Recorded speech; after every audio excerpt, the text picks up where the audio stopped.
जय श्री राम, जय हनुमान बाबा की। और मैं आपका आज फिर से स्वागत करता हूँ इस संपूर्ण सृष्टि ज्ञान चैनल में। और हम लोग आज चर्चा करेंगे वरुथनी एकादशी के बारे में। अब देखिए, बहुत जगह ऐसे वरुथनी एकादशी भी कहा जाता है, पर असली जो इसका नाम है वो है वरुथनी एकादशी कहा जाता है।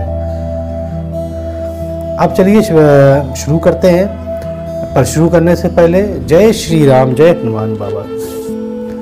देखिए, ऐसा है कि जो वरुथनी एकादशी होती है ये बैसाख मास में कृष्ण पक्ष की एकादशी को कहा जाता है। फिर मैं आपको समझा दूं कि जो बैसाख मास में जो कृष्ण पक्ष होता है उसकी एकादशी को हम वरुथनी एकादशी कहते हैं।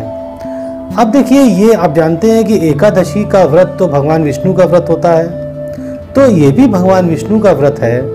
पर इस व्रत में और इसके और भगवान विष्णु की पूजा इस तिथि में करने पर यह लाभ प्राप्त होता है कि अगर आपका कोई अंग भंग हुआ है तो वो काफ़ी हद तक ठीक हो जाएगा, और अगर कोई बहुत ज़्यादा जीवन में परेशानी चल रही है तो उसका भी निवारण आपको मिल जाएगा।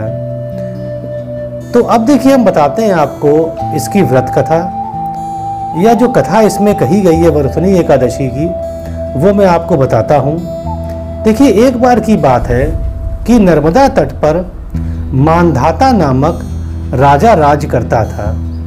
वो बहुत ही दानशील और तपस्वी था। एक बार वो जंगल में तपस्या कर रहा था, तभी एक जंगली भालू उसका पैर चबाने लगा। अब राजा को बहुत कष्ट हुआ, पर वो चूंकि तपस्या कर रहा था इसलिए वो उसको मार नहीं सकता था, और जो भालू था वो राजा को घसीटते हुए वन में ले गया। तो अब चूंकि राजा उनको मार नहीं सकते थे, इसलिए जो राजा मानधाता थे उन्होंने भगवान विष्णु से प्रार्थना करी कि हे प्रभु, मुझे बचा लो आके। अब जानते हैं कि भगवान विष्णु तुरंत अपने भक्तों को सुनते हैं। वो तुरंत आ गए और उन्होंने अपने चक्र से भालू का सर काट दिया।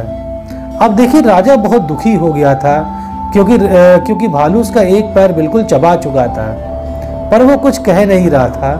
तो भगवान विष्णु ने जब देखा कि उनका इतना प्रिय भक्त इतना ज़्यादा दुखी है, तो भगवान विष्णु ने कहा कि हे वत्स, तुम मथुरा में चले जाओ और मथुरा में जाकर तुम मेरे वाहरा अवतार की मूर्ति का पूजन करो वैशाख मास की कृष्ण पक्ष की एकादशी को।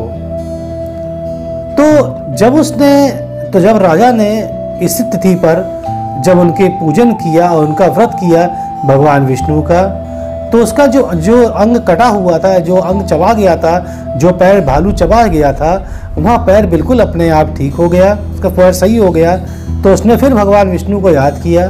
तो भगवान विष्णु ने कहा कि जो भालू था वो तुम्हारा इसलिए पैर चबा गया था क्योंकि तुमने पूर्व जन्म में कोई अपराध किया था, इसीलिए तुमको ये सजा मिली। तो इसी एकादशी को वरुथनी एकादशी कहा गया है। और देखिए, वरुथनी का मतलब क्या होता है। देखिए, वैसे वरुथनी का मतलब होता है सेना, पर यहाँ पर रक्षा या कवच का अर्थ निकलता है। तो इसका मतलब ये हुआ कि जो वैशाख मास के कृष्ण पक्ष की एकादशी होती है, वह ऐसी एकादशी है जिसमें अगर हम लोग व्रत करते हैं और भगवान विष्णु का पूजन करते हैं तो उसमें हमारे सभी मनोकामनाएं पूर्ण होती हैं, और अगर हमारे कुछ भी अंगों में समस्या है तो वह अंग हमारे ठीक हो जाते हैं। तो जैसा मैंने आपको बताया अभी व्रत कथा, तो उम्मीद है आपको समझ में आया होगा। और एक बात मैं और बता दूंगा आपको कि देखिए, जब ये व्रत कराता है भगवान विष्णु का इस तिथि में या वरुथनी एकादशी में, तो इसमें देखिए, इसमें फलाहारी आप करिए, मतलब फल ही खाइए, क्योंकि इसमें बहुत चीज़ें निषेध हैं। अब देखिए, जैसे इसमें ये कहा गया है कि आप कांसे के बर्तन में भोजन मत करिए, पहली बात। दूसरी बात ये कहिए कि मांस और मछली कुछ मत खाइए आप। तीसरी, मसूर की दाल भी आप मत खाइए। चौथा है कि चने और कोदों का साग भी मत खाइए, शहद भी मत खाइए, दूसरों का अंत मत करिए, मतलब कोई बुरा कर्म उस दिन ना करिए, दूसरी बार भोजन आपको नहीं करना है, सिर्फ एक ही बार आपको भोजन करना है। स्त्री प्रसंग से दूर रहिए, जुआ मत खेलिए, पान मत खाइए और दातून मत करिए और नमक तेल अन्न इसमें वर्जित हैं। तो देखिए हमने जितनी भी चीज़ें बताई तो सबसे अच्छा तो ये है कि आप फलाहार रखिए, आप आहार में फल को लीजिए, तो आप इन सब चीज़ों से मुक्त रहेंगे और आपकी जो स्थिति की एकादशी है वो कभी खराब नहीं होगी। दूसरा मैं कहना चाहता हूँ कि जब आपने व्रत किया है तो आप फलाहार करेंगे स्थिति को, और दूसरा एक और भी काम कर सकते हैं कि आप उस दिन भगवान विष्णु का मंत्र ओम नमो भगवते वासुदेवाय नमः का आप जाप जरूर करिए जितना देर कर सकते हैं। और मेरी आपसे एक गुजारिश ये है कि आप जब भी कोई मंत्र पढ़िए या ये मंत्र पढ़िए तो हमेशा आंख बंद करके पढ़िए। तो अगर आप आधा घंटा 1 घंटा आंख बंद करके इस मंत्र को पढ़ लेते हैं तो आप खुद अनुभव करेंगे कि आपके अंदर कितना ऊर्जा संचार होता है और कितना अच्छा महसूस होता है आपको। तो उम्मीद है आपको वर्तनी एकादशी के बारे में समझ में आया होगा, और अच्छा लगता है तो सब्सक्राइब करिएगा। तो चलिए अब मैं विदा लेता हूँ आपसे। जय श्री राम, जय हनुमान बाबा, जय भगवान विष्णु की जय।